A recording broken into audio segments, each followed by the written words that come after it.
بسم اللہ الرحمن الرحیم اللہم صلی علی سیدنا و مولانا محمد بارک وسلم صلاۃ و سلاما علیک یا رسول اللہ صلی اللہ علیہ وآلہ وسلم۔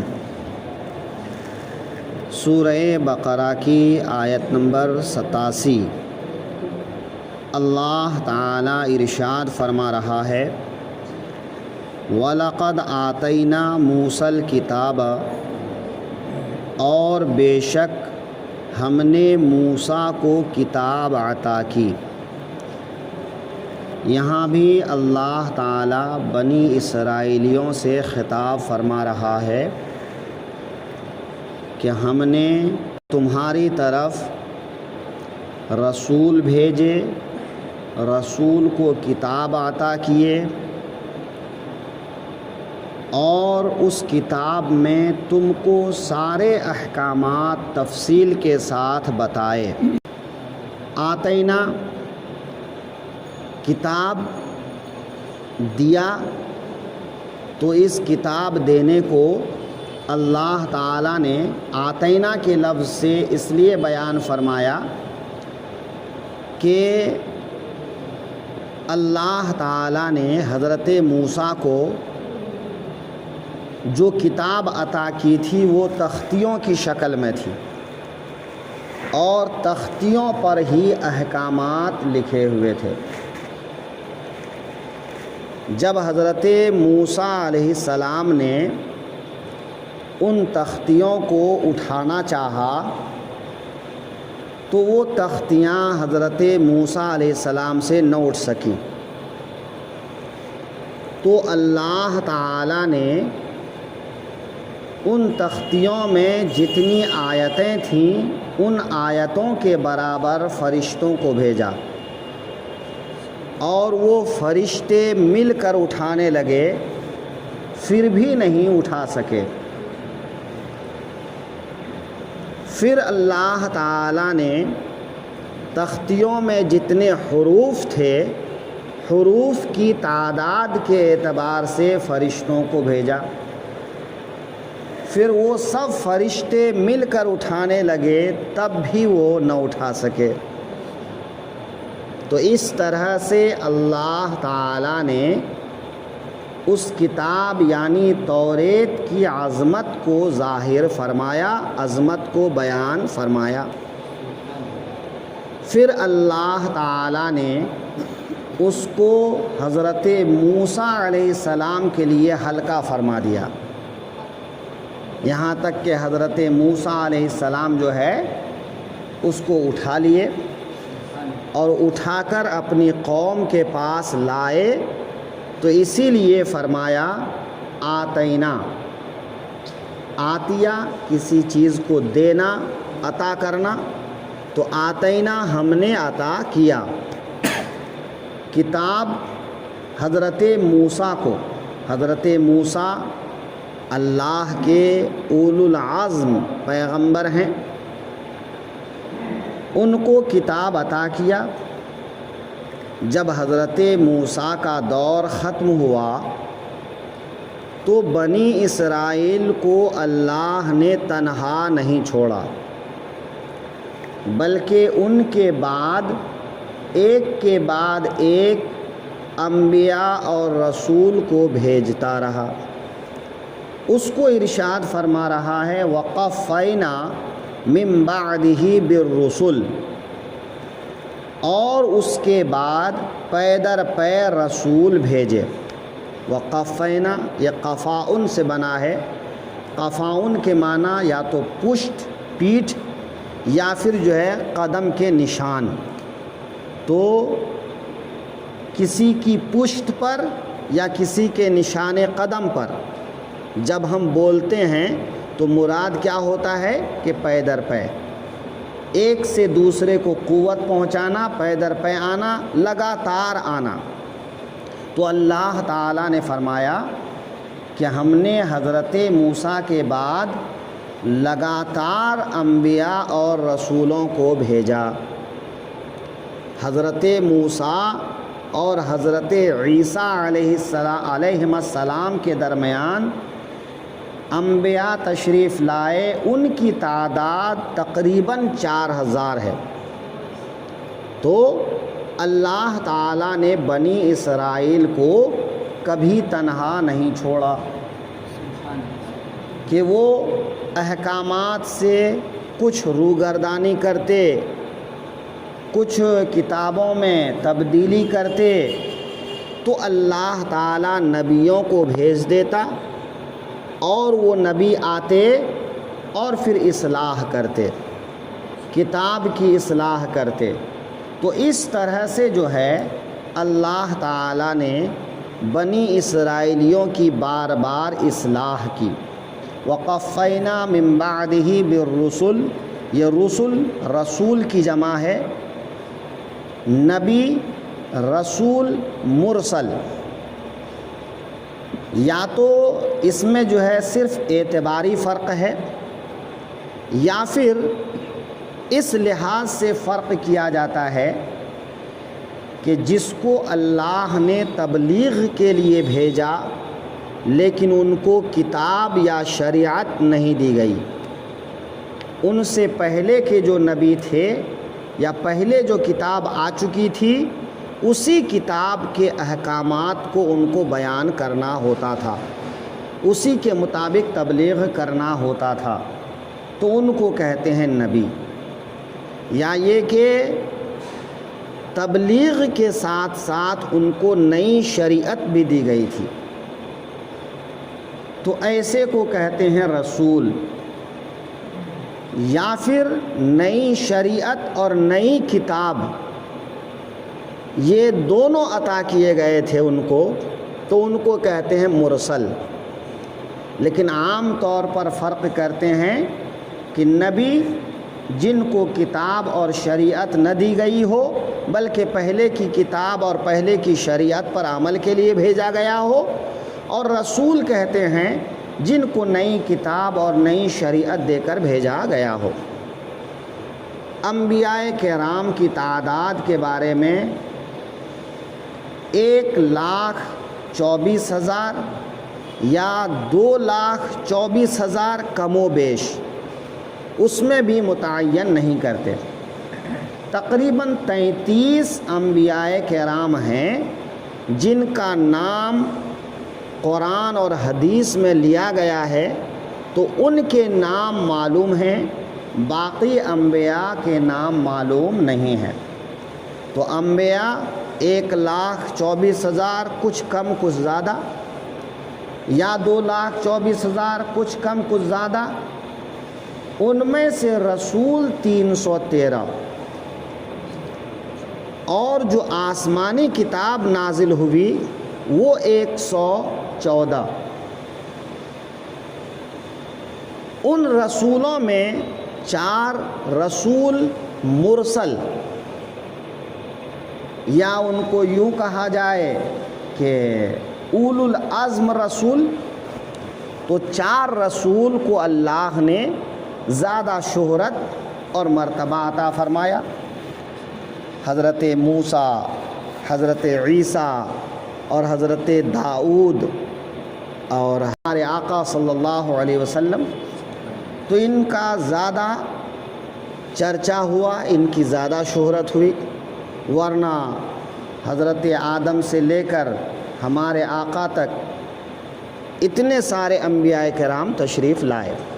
تو بنی اسرائیل میں اگر 4000 بھی مانا جائے، اگرچہ یہ کئی صدیوں پر مشتمل ہے، تو 4000 انبیاء کرام بہت ہوتے ہیں۔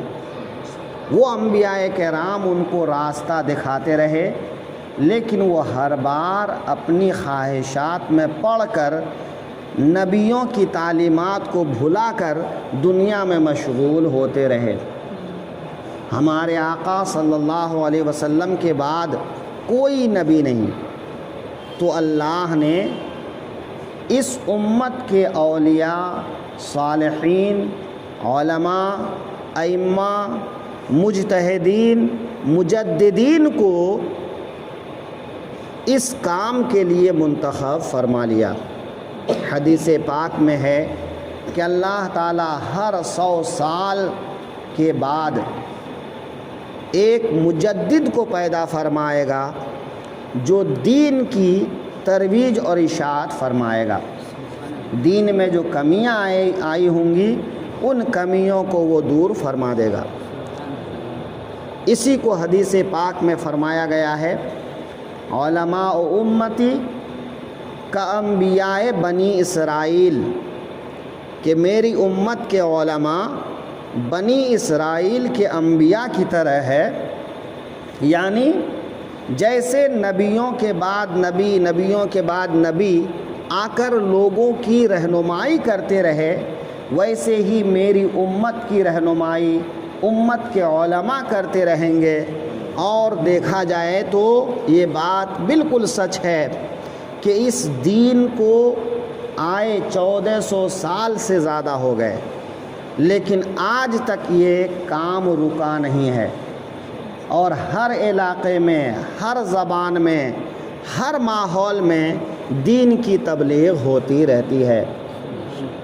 ہمارے آقا صلی اللہ علیہ وسلم سے پہلے کسی نبی کی تاریخ، ان کی حدیث اکٹھی نہیں ہوئی، ان کی کتاب محفوظ نہیں رہی، کتاب کی اتنی تفسیر نہیں لکھی گئی جتنی کہ قرآن پاک کی لکھی گئی، احادیث کی شرح کی گئی، یعنی یہ متواتر حضور کی باتیں امت تک پہنچتی رہیں اور انشاءاللہ پہنچتی رہیں گی۔ وَآتَيْنَا عِيسَى ابْنَ مَرْيَمَ الْبَيِّنَاتِ، اور ہم نے عیسیٰ ابن مریم کو کھلی نشانیاں عطا فرمائیں۔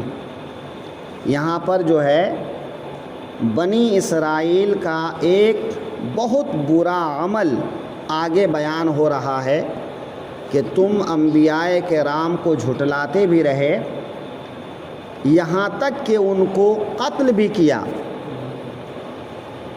تو کہیں بنی اسرائیل یہ نہ کہہ دیں کہ حضرت موسیٰ علیہ السلام کی طرح معجزات چونکہ ان انبیاء کے پاس نہیں تھے تو ہم کو سمجھنے میں دھوکہ ہوا، ہم سے غلطی ہوئی، اگر وہ معجزات دکھاتے تو ہم ان کو مان لیتے۔ تو اللہ تعالیٰ نے فرمایا تم جھوٹ بولتے ہو۔ کیوں؟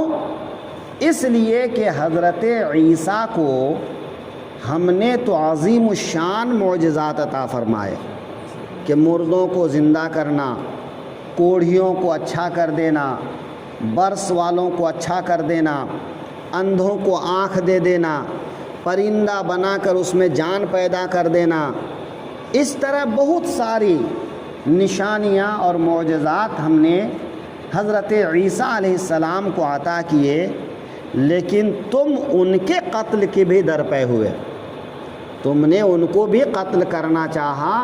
یہ تو اللہ کا کرم ہوا کہ اللہ تعالیٰ نے ان کو 33 برس کی عمر میں آسمان پر اٹھا لیا، تو آج بھی وہ زندہ ہیں مگر وہ آسمان پر ہیں۔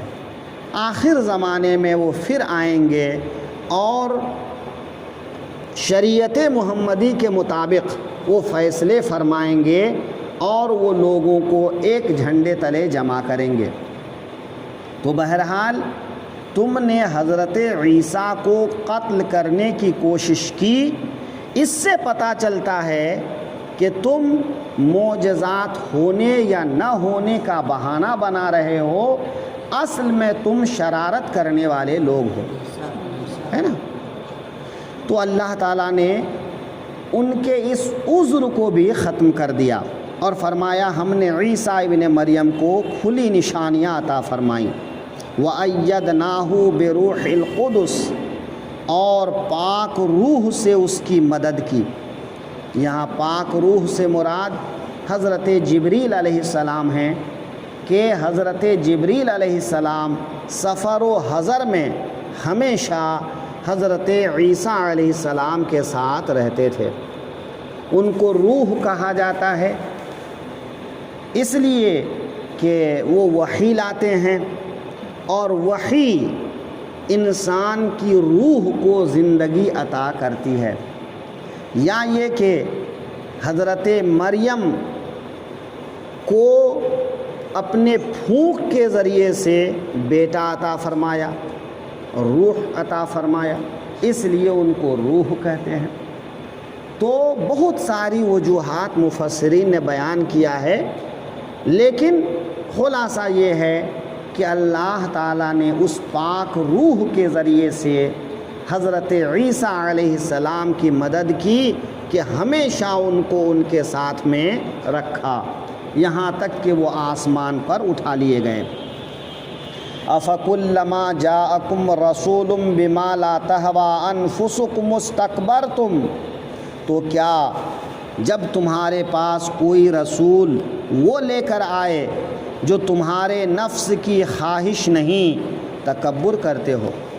یعنی اگر تمہاری مرضی کے مطابق ہوتا تو تم سب مان لیتے، لیکن چونکہ انبیاء ایسی باتیں لائے جو تمہاری نفسانی خواہشات کے مطابق نہیں، تو تم ان کو جھٹلاتے رہے، ان سے دشمنی کرتے رہے، اور تم نے ان کے کہا نہ مانا، اور انہی کے ساتھ جو ہے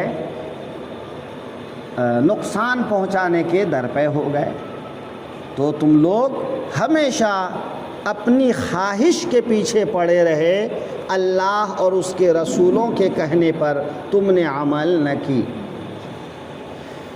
فَفَرِيقًا كَذَّبْتُمْ، تو ان انبیاء میں ایک گروہ کو تم نے جھٹلایا، وَفَرِيقًا تَقْتُلُونَ، اور ایک گروہ کو شہید کرتے ہو۔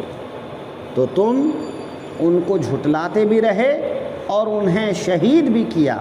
یہاں پر جو ہے کذبتم ماضی کا صیغہ، چونکہ جھٹلانا ایک مرتبہ ہوتا ہے، اور تقتلون مضارع کا صیغہ، اس لیے کہ قتل میں بہت ساری چیزیں ہوتی ہیں کہ پہلے سازشیں کی جاتی ہیں، قتل کے لیے تیاریاں کی جاتی ہیں، پھر قتل کیا جاتا ہے، پھر ان کے بعد جو مراحل ہوتے ہیں، تو اس میں چونکہ بہت ساری باتیں ہوتی ہیں، اس لیے اس کو مضارع کا صیغہ استعمال کر کے بتایا کہ تم ایک گناہ کے نہیں، بار بار گناہ کے مرتکب ہوئے اور بہت سارے گناہ کے مرتکب ہوئے۔